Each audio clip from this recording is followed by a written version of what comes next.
Seja muito bem-vindo a mais um episódio do Destino Saudade, todas as quintas-feiras no 00 com o grande Rui Miguel Tovares.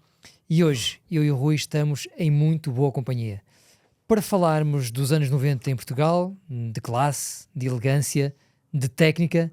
Temos de falar obrigatoriamente de um nome, Cascioli, figura maior do Gil Vicente, mas não só, Famalicão, Varzim, um tremendo jogador, um grande executante que hoje nos honra com a sua visita. Cascioli, muito bem-vindo ao Destino de Saudade aqui no 00, é muito bom vê-lo e continua com a sua imagem de marca inconfundível, o Lombardo de Barcelos, como diziam, não é? É verdade. Hoje, naquela altura ainda tinha um pouquinho de cabelo, mas pronto. Ainda sempre ficou essa imagem, não é? Do Lombardo de Barcelos. Mas também queria agradecer o convite, não é? Do 00, ao Pedro, e estar aqui na presença também do Rui. Agradecer também ao Cristiano, que foi... O Cristiano... Através dele, Tavares, Cristiano, lá, fez a ponte inicial. A ponte inicial, e ainda já falei com ele, vamos tomar um cafezinho depois, mas é realmente muito gratificante, depois de tantos anos, né? Depois de passado 26 anos de ter parado de jogar, ser lembrado nesta altura, e aquilo que nós falamos um pouco da paixão do futebol. Eu também sou um apaixonado pelo futebol, e sempre é importante e muito gratificante ser convidado para esse bate-papo, essa conversa, troca de ideias, que eu acho muito importante. Cascioli, já vou passar aqui a bola ao nosso Rui Miguel, que tem muitas boas perguntas para si, mas faço esta pequena introdução porque eu recordo-me perfeitamente do dia, da tarde, do jogo em que conheci o Cascioli. Estamos a falar do dia 5 de novembro de 89, num jogo, atenção, isto aqui não é erro meu, é mesmo assim, Leixões 3, Famalicão 7. O Cascioli jogava no Famalicão, o seu primeiro clube em Portugal, foi ao Estádio do Mar e partiu aquilo tudo. Basicamente marcou 2 golos, encheu o campo e a partir daí o seu nome nunca mais me saiu da cabeça. Tem ideia deste 3-7 em Matosinhos? Tenho, são coisas que a gente grava, não é? Fica gravado no nosso CPU aqui dentro, é puxar um bocadinho pela memória. Mas me recordo desse jogo, do 7-3, e o último gol que eu fiz, tinha comentado com o Pedro, que batem a bola, era o Amarildo do Central, brasileiro também, deixou a bola bater e achou que não ia chegar. Mas eu já previa que a bola iria passar e me adiantei ao pensamento dele, consegui dominar a bola e fazer o gol 7-3. Realmente foi uma vitória muito expressiva. Mas também o Famalicão tinha uma excelente equipe naquela altura e era uma equipe para subir de divisão naquele ano. Sabes quem é que era o Mister, Rui? Abel Braga. Abel Braga, pois. Portanto, foi ele que trouxe? Foi? É o Abel que me traz. Eu jogava no Campeonato Estadual do Rio Grande do Sul, na primeira divisão, na equipe do Passo Fundo, e fazíamos jogos, não é? Fizemos jogos contra o Internacional de Porto Alegre, que o Abel era o treinador na altura. E foi me observando, mas eu nunca imaginava aquilo. Durante o campeonato estava sendo observado, porque lá no Brasil, somente no Rio Grande do Sul, eles têm, como eles chamam de cônsul, que é uma pessoa em cada cidade onde há um clube da primeira divisão, um responsável fica analisando, observando jogadores, e eles depois vão trocando informações, não é? Para observar o jogador.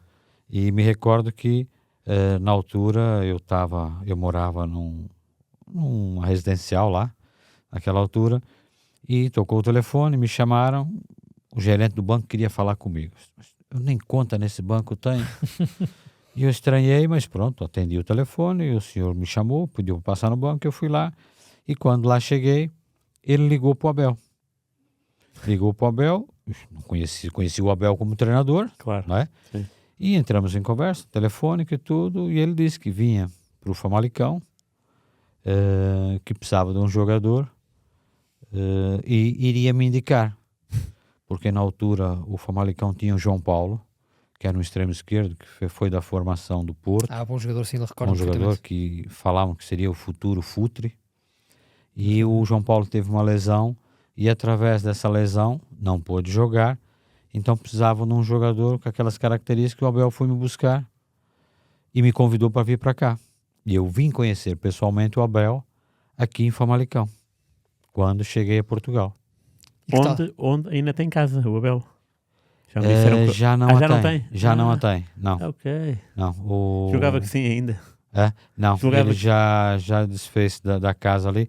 Eu tive há uns tempos atrás com o Paulo Gomes, que era diretor na altura, que o Paulo Gomes é muito amigo do Abel, Ok. e ele que cuidava aqui, e o Paulo Gomes tem lojas em Famalicão, e abriu uma loja nova, me convidou para a inauguração, e eu tive lá, porque ainda vou tendo contato com aquelas pessoas, Claro, né? ainda bem. E Famalicão é uma cidade que me diz muito, né? Que foi o clube que me abriu as portas para Portugal. Então ainda tenho pessoas conhecidas, amigos lá. E o Paulo Gomes, que na altura era diretor. Vamos falando de vez em quando. E ele, quando estive lá, tivemos a conversar, ele me disse que já o Abel já não tinha a casa em Famalicão. Tinha que idade quando veio para Portugal? 26 anos. Como foi. assim? Onde é que teve o tempo todo? Hã? Onde é que esteve o tempo todo até aos 26? No Passo Fundo sempre? Não, eu comecei a minha carreira futebolística no Santo André, que é o clube da minha cidade. Depois saí do Santo André, fui emprestado a um clube que era o Pato Branco, no Paraná, Pato Branco. primeira divisão. Depois retornei, porque acabou o campeonato, e eu voltei para Santo André. E um treinador que estava, que era o Poi, que era um argentino, que treinou o São Paulo, no Brasil, muitos anos. O Poi foi convidado para treinar o Santo André. E o Poi disse, indicando um jogador que estava no Paraná, estava no Pato Branco, assim, porque naquela altura, lá no Brasil, me conheciam como Cabrinha, que era o meu apelido. Cabrinha. Cabrinha, é. Porquê? Há alguma explicação? Hã? Porquê? Porque assim, o meu pai jogou no futebol lá no Brasil, mas jogou futebol tipo futebol distrital, Ok. né? É. E meu pai estava sempre mastigando chicletes, então estava sempre a ruminar, então chamava ele de cabra, que a cabra rumina. Filho de cabra, cabrinha. É, Cabrinha. né? Como filho de peixe, peixinho é, né, Rui? Exatamente. E através daí, pronto, fui para aqui, fui para ali. Depois chegou uma altura que eu desisti de jogar futebol, em 87. Final de 87, eu estava num clube que era Uberaba, que é um clube da primeira divisão do estado de Minas Gerais. Ah, claro, conheço. É. Sim. E eu tive lá, estavam lá 3 meses, não recebia. Falei, sabe uma coisa? Vou deixar de jogar futebol, eu vou cuidar da minha vida. Voltei para Santo André, peguei o diploma na faculdade. Eu falei, vou tentar trabalho dentro da área. Qual é que era a área já agora? E eu fiz eletrônica digital. Eletrónica digital. Já Não tem muito à nada. frente no tempo. Já não tem nada a ver com isso. A minha vontade sempre foi fazer educação física. Uhum. Mas a educação física era um curso que era o dia todo. E naquela altura, né, meus pais não tinham aquela condição. Então eu optei por arrumar trabalho e estudar à noite. E eu fiz a faculdade. E nessa altura eu estava com 17 para 18 anos. Comecei no Santo André, no juvenil. Uhum. Passei a júniors. Eu trabalhava de manhã e treinava à tarde. Eu trabalhava só de manhã. Eu era office boy Office no boy. banco. Era um menino de recado. Hoje em Yeah. dia é débito em conta. Naquela altura eu é que ia pagar. Mas com moto? Ou sem? Não, a pé. Aquelas pé? coisinhas, tudo ali no centro da ok, cidade ok. e tal. E assim foi.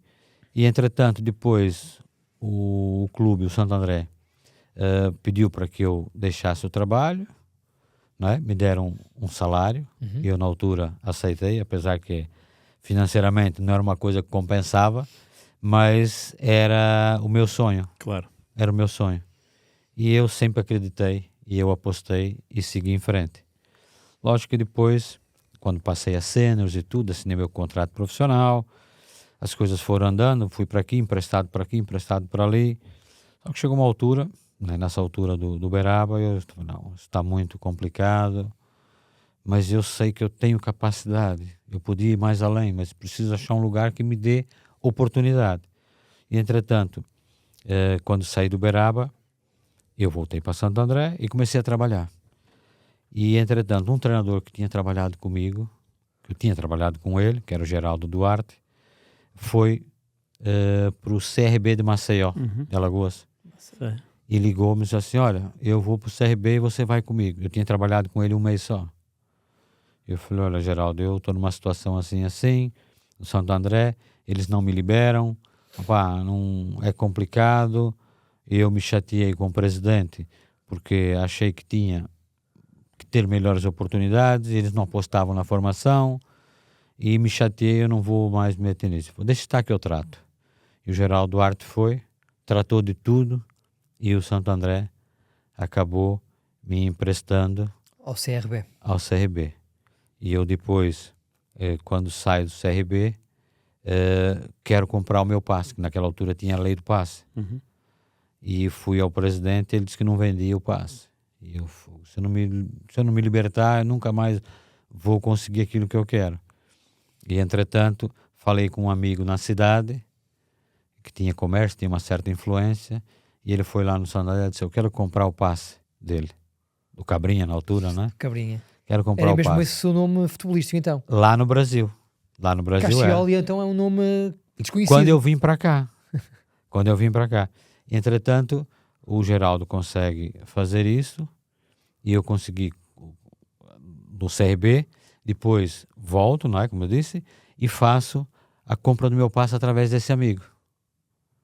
E aí vou para Passo Fundo, porque o Geraldo Duarte foi para Passo Fundo e me levou para Passo Fundo.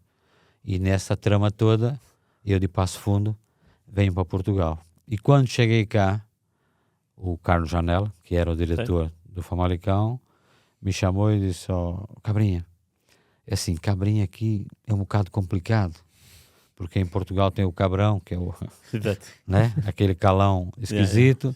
Eu falei, não, então meu sobrenome, o Cassioli, e fica como Cassioli.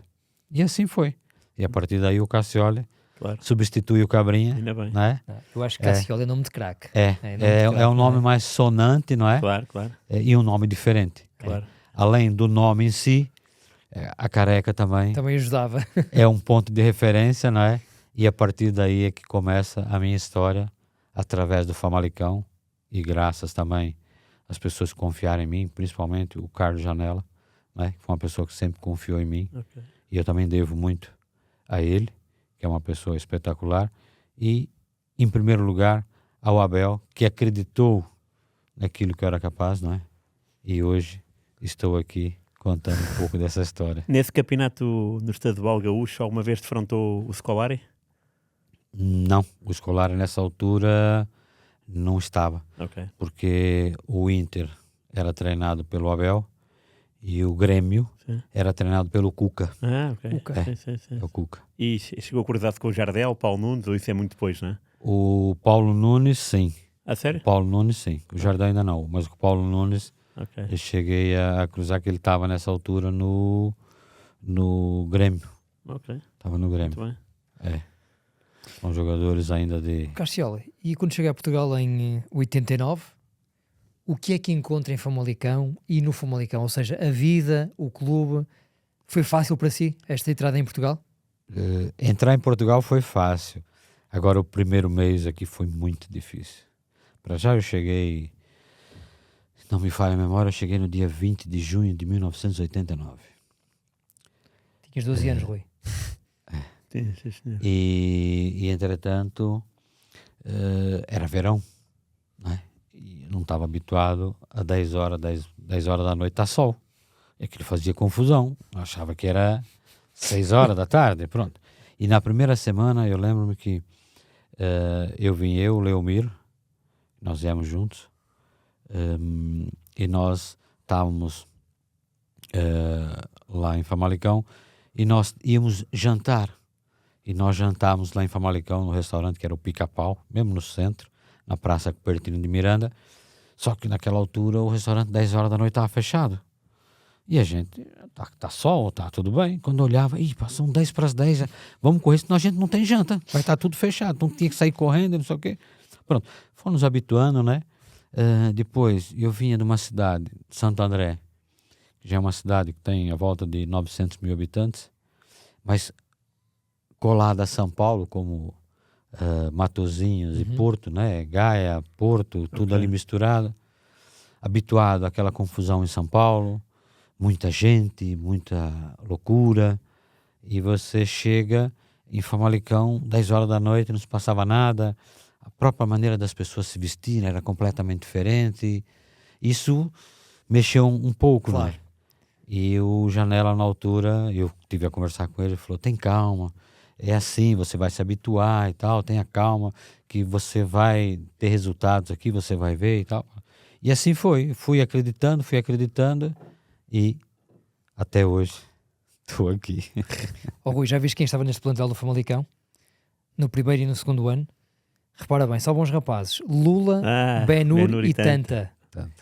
Jogavam os três? Eu brinco com o Rui porque nós muitas vezes quando nos lembramos assim de centrais Sim, duros... sim.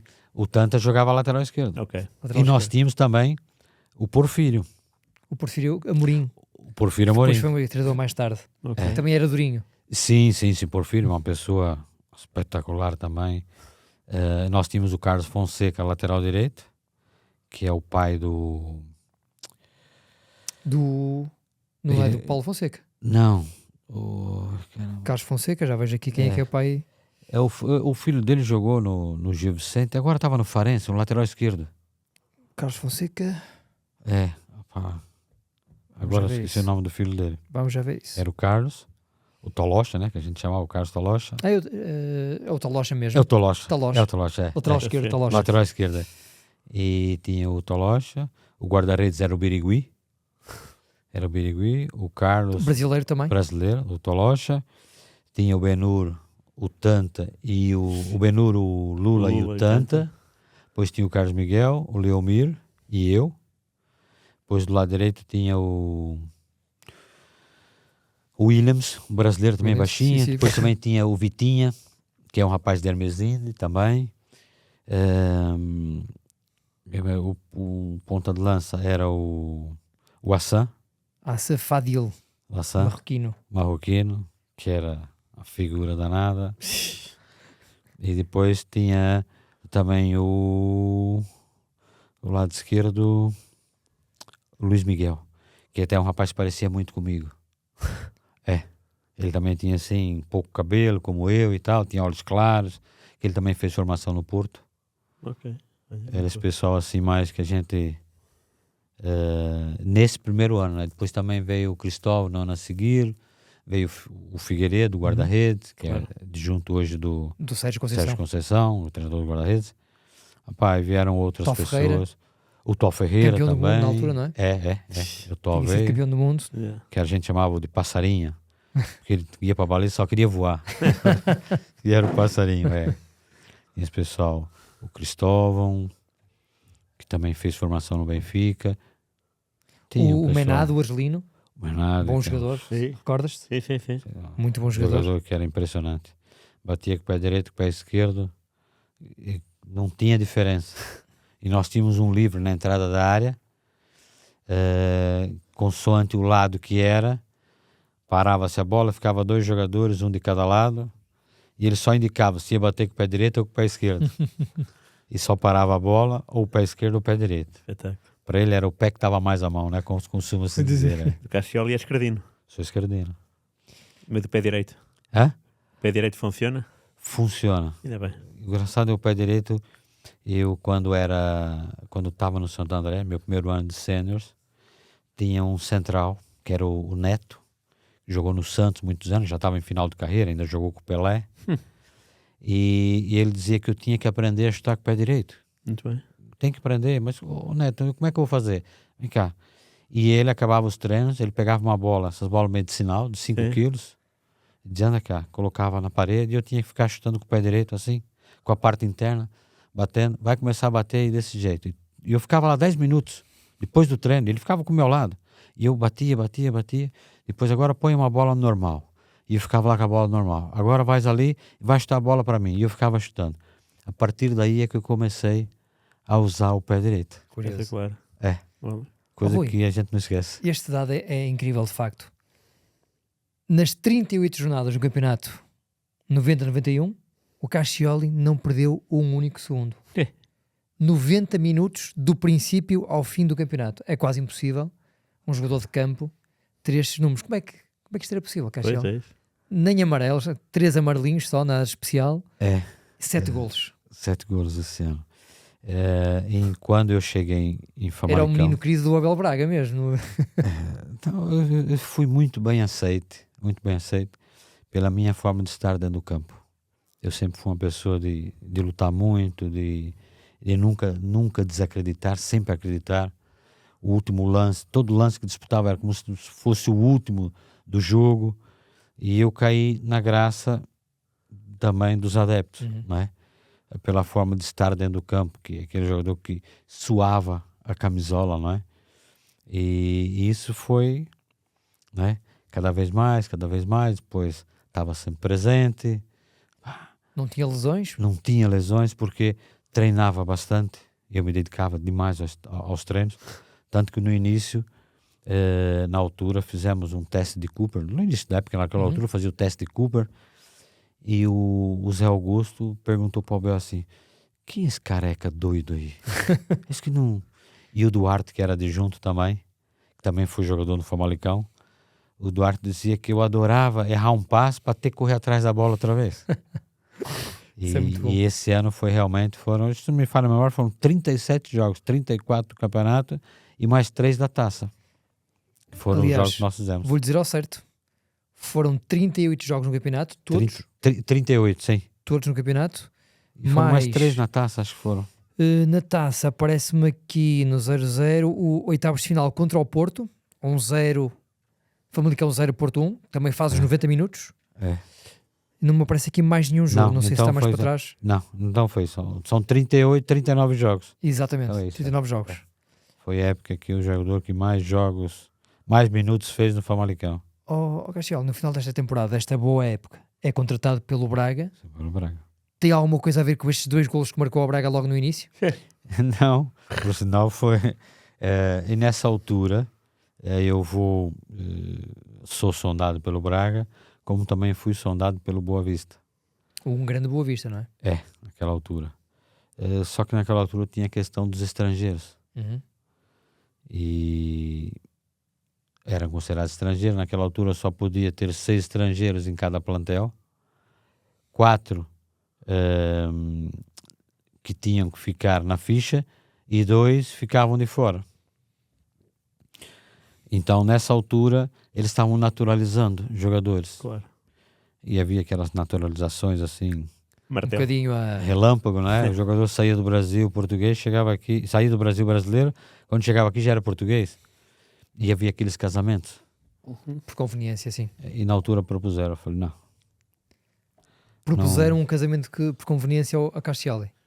Do Falaram, Boa Vista, do lado do Boa Vista. Falaram, pronto, ó, você podia fazer o casamento e tal, não sei o quê. Na altura, algumas pessoas ligadas ao futebol também me aconselharam, opá, você pode ir muito mais além disso e tal. Eu falei, não. Para mim é mais importante o ser do que o ter. Por isso eu não vou abrir mão disso. Foi a educação que eu sempre tive. O dia que eu tiver que casar, eu vou casar por amor, por achar que tenho que casar. E não aceitei na altura. Saí do Famalicão, fui para o Braga. Depois acabei não indo para o Boa Vista, porque no Boa Vista tinha a questão dos estrangeiros. E acabei não indo. E depois acabei indo para o Braga. E que tal? Pois, é isso. E que tal? Foi um ano muito complicado. Eu, logo no início da época, tive uma infecção no dedo do pé, por causa de um piton de alumínio. Ganhei uma infecção, tive um tempo parado, perdi aquele comboio no início da época. E na altura o Braga estava fazendo um excelente campeonato. O treinador era o Carlos Garcia. E nós estávamos bem. Eu tive um tempo de fora, depois para jogar. Era mais complicado. Depois voltei a jogar. Depois o Carlos Garcia foi embora. Neste ano o Braga teve 2 ou 3 presidentes, que mudou muito. Vi uma confusão danada lá dentro. Que se passava em bastidores, não é? E entretanto eu tinha 2 anos de contrato e depois acabei não tendo muitos jogos, não é? Mas tinha mais 1 ano de contrato e eles me propuseram um empréstimo na altura por Leixões. Curiosamente, onde tinha feito Curiosamente. aquela miséria É. anos antes. E no Leixões, só que o Leixões naquela altura estava um bocado os problemas financeiros e tudo, eu acabei não aceitando, e depois me convidaram para ir para o Gil Vicente. E eu tive para voltar para o Famalicão, na altura o treinador era o Zé Romão, mas acabou não dando certo, e eu depois acabo indo para o Gil Vicente, que o Vitor Oliveira pediu a contratação, sabia que eu estava meio disponível, e eu acabo indo para o Gil Vicente, nessa altura. Mas no Braga joga com os dois Chiquinhos, né? O Carlos e o Conde. Sim, Chiquinho E que Carlos, tal? Chiquinho Conde. Opá, Chiquinho espetacular. Carlos era muito bom de bola, não é? Muito bom. Chiquinho Conde também, e é uma coisa que eu nunca mais me esqueço também, o Chiquinho Conde tinha vindo de Setúbal Aham. para o Braga, e também não tinha tido muita felicidade, não tinha jogado muito e tal. O Chiquinho Carlos jogava com mais frequência, que o Chiquinho Carlos também era um excelente ponta de lança. Depois também tínhamos o Abel Campos, Exatamente. e então são passagens que a gente não esquece.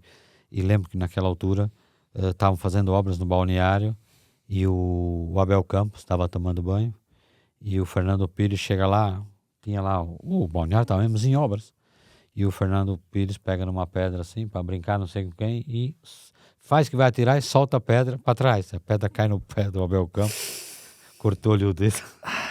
Do Abel Campos. Do Abel Campos, ficou um tempo sem jogar. E o Chiquinho Carlos tem uma situação que um dia nós estávamos a conversar, e disse assim para mim: "Ô Cassioli, eu já quase no final da época, ele disse: "Pro ano eu vou mudar, eu vá para a segunda divisão, eu vou dar um passo atrás para depois ganhar força e dar muitos passos à frente." E ele vai para o Setúbal na segunda, o Setúbal sobe de divisão e depois sai e vai para o Sport. Ah, pois, sim, exatamente. Vai para o Sport. Então Yeah. são coisas assim que falam, né? Claro. Às vezes vale mais a pena dar um passo atrás, Yeah. né? Ganhar confiança, firmeza e depois arrancar, e foi o que ele fez, não é? E vai para o Sport e faz uma excelente passagem pelo Sport. Este plantel é só Do Braga, potenciais.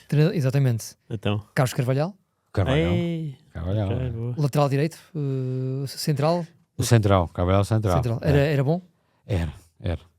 O Carvalhal sempre foi aquele jogador assim também muito dedicado, muito seco, né? Também era um dos capitães, né? O Fernando Pires, tinha o Orlando, que hoje também está ligado ao Braga ainda, tinha o Eusébio, o Sérgio Central, O Barroso a começar. o Barroso também. O nosso convidado também aqui há poucas semanas. O Barroso vem do Arsenal de Braga, Arsenal da Devesa, Yeah. que era ali perto do estádio 1º de Maio. Sim. Vem o Arthur Jorge também, O Arthur Jorge, Ah, o boa. Arthur que Jorge está agora Central. no Cruzeiro, não é? Agora foi para o Cruzeiro. Cruzeiro. É.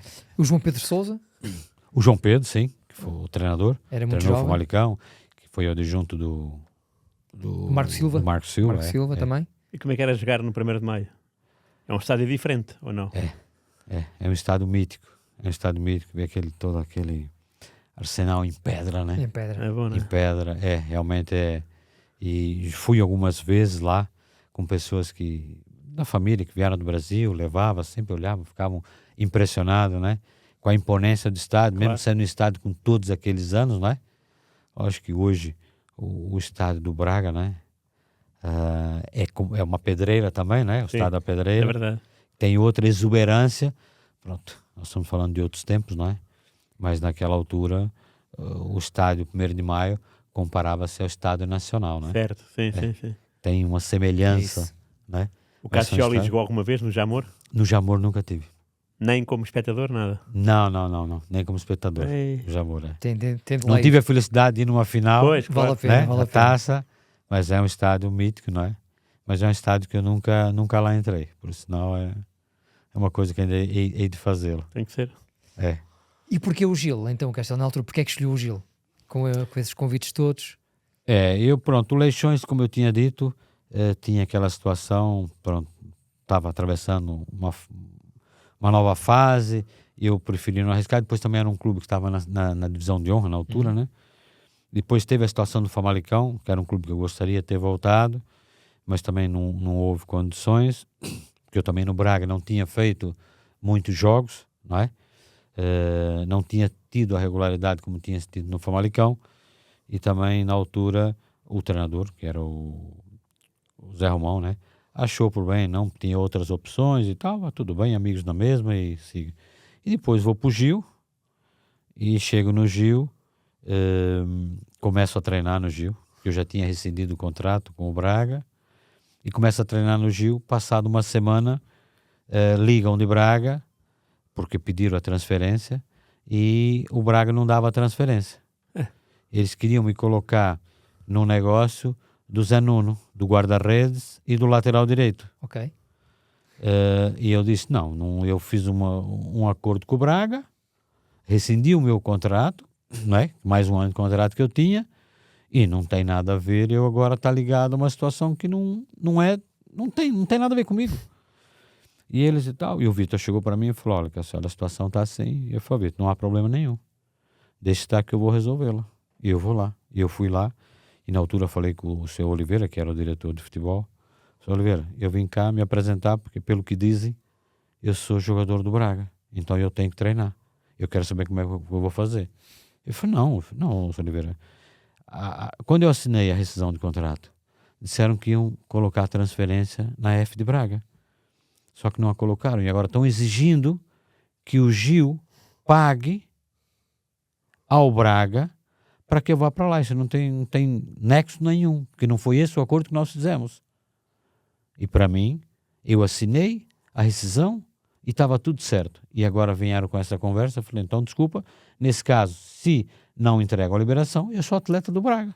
Então, eu quero saber quando é que eu me apresento para treinar. E ele disse, não, Cassolo, isso eu vou resolver e tal. Tá bem, então. Eu peguei e esperei, passado 2 dias, estava resolvido, e eu tinha falado com o Vitor, falei, Vitor, eu vou resolver, deixa estar. No dia seguinte voltei, que eu já estava morando, vivendo em Barcelos e tudo. Eu só vi, está resolvido, está assim, assim, assim. Ele falou, então ok. Continuei a treinar, depois passaram a liberação e eu acabei ficando, tudo resolvido, tranquilo, e acabei ficando no Gil Vicente, né? E ainda bem, porque é no Gil que inicia um dos melhores períodos da sua vida futebolística. A ascensão mesmo do Cassioli, né? Realmente foi no Gil Vicente. E me recordo que quando eu entrei em Barcelos, já a minha esposa, né, que não era minha esposa na altura, nós já vivíamos juntos, eu entrei na Ponte Romana de Barcelos e disse assim para ela, o que você acha disso? Muito bonito. Falei, eu acho que é aqui que nós vamos viver. E ela ficou olhando assim para mim. E assim foi, porque nessa altura eu estava em Braga e eu tinha vindo a Barcelos, tinha vindo falar com o Roberto e tudo, vim fazer uma visita na casa dele, com a família que conhecia e tudo, e jantamos lá.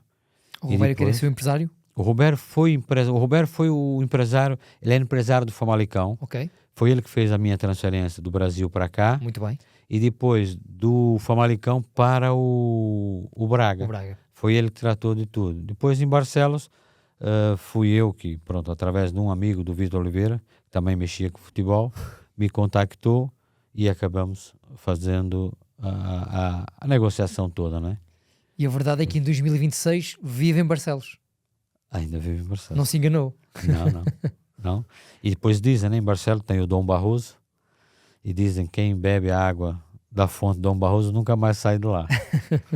Por isso, ainda lá hoje estou. Apaixonou-se por Barcelos e pelo Gil Vicente. Sim, eu falo, o Gil foi, acho que quando eu tive mais expressão, né, a nível futebolístico. E depois, lógico, uma coisa puxa a outra, né? A minha chegada a Famalicão, depois a passagem pelo Braga um pouco tumultuada, né? Não ao nível do Famalicão. Depois venho recuperar aquilo que tinha feito em Famalicão no Gil Vicente.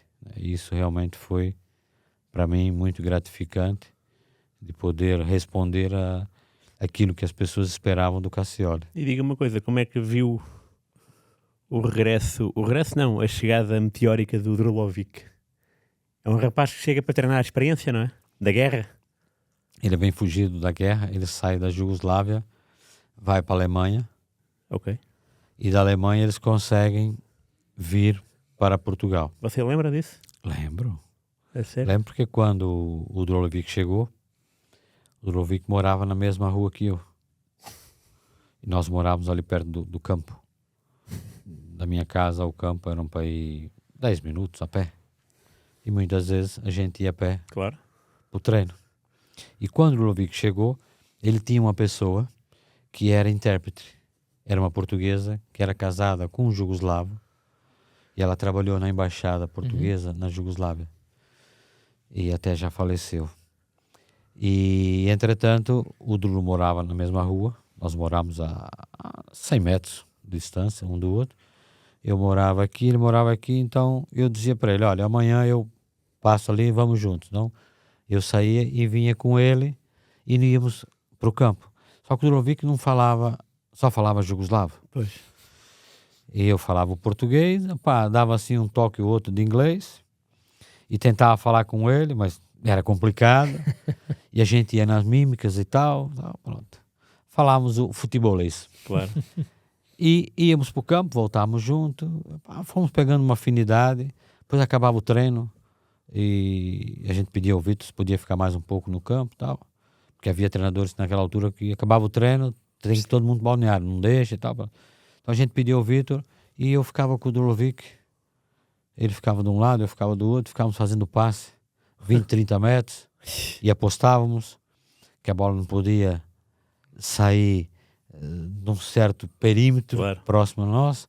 Depois a gente ia e colocava a bola em determinado lugar e dizia, olha, vamos acertar aquela publicidade, só vale naquela publicidade. E ficávamos ali os dois e tal. E lá se entendiam. E íamos aí, depois ele também aprendeu também, o pessoal do leste, né?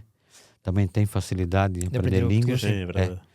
E ele foi, a gente foi cada vez mais se acutilando, não é? E depois a forma de jogar percebia-se dentro do campo e só o olhar já se sabia, não é? E a gente foi, até muitas das vezes falaram que era a muleta do Drulovic. Do Drulo. Porque ele era um jogador que no último terço do campo resolvia muita coisa. Ele jogava a ponta de lança lá ou Ele jogava solto. Às vezes jogava extremo, às vezes jogava na frente, conforme os jogos, né? O E o Vitor... Castioli um bocadinho mais atrás. Eu jogava mais atrás. Eu jogava ali como um segundo trinco. Né? E ele também era canhoto? O Drulo? Sim. Totalmente? Totalmente. Mais do que o Castioli? Sim. E o Drulo tinha uma coisa. A bater de 3 dedos, vamos dizer, Trivela. vamos assemelhar o Quaresma, né? Que era o homem o Trivelas, não é? O Drulovic era impressionante. Se ele entrasse do lado esquerdo no guarda-redes, 3 dedos e fazia gol. Se entrasse do lado direito, parte interna do pé, era uma coisa impressionante. Só que era um jogador que tinha uma velocidade quando arrancava a jogar no espaço, procurar o espaço, né? Então eu jogava naquela zona do meio, naquela fase de construção e definição, né? E sabia os movimentos que ele ia fazer, colocava a bola onde ele queria, não é? Então tínhamos essa facilidade e também tenho um orgulho muito grande em ter jogado com ele depois de alguns anos, numa entrevista que ele deu à bola, dizer que um dos melhores estrangeiros com quem ele jogou em Portugal fui eu, não é? Por isso para mim também foi muito gratificante. E tanto que depois quando ele chega no Porto, não é? O Zé Carlos, na altura, o central brasileiro. Zé Carlos, grande, bom batedor de livros também. De livros, é. E o Zé Carlos o Zé Carlos e a esposa foram padrinhos de casamento da minha esposa. E nós também nos dávamos muito bem. E até o Zé Carlos, na altura, disse, agora vocês têm que buscar a muleta do Drulovic lá no Gil Vicente. Mas eram humildade, caráter, humano, uma humildade impressionante do Drulovic. Esteve cá o ano passado, há cerca de um ano, precisamente. De um ano? O Drulo.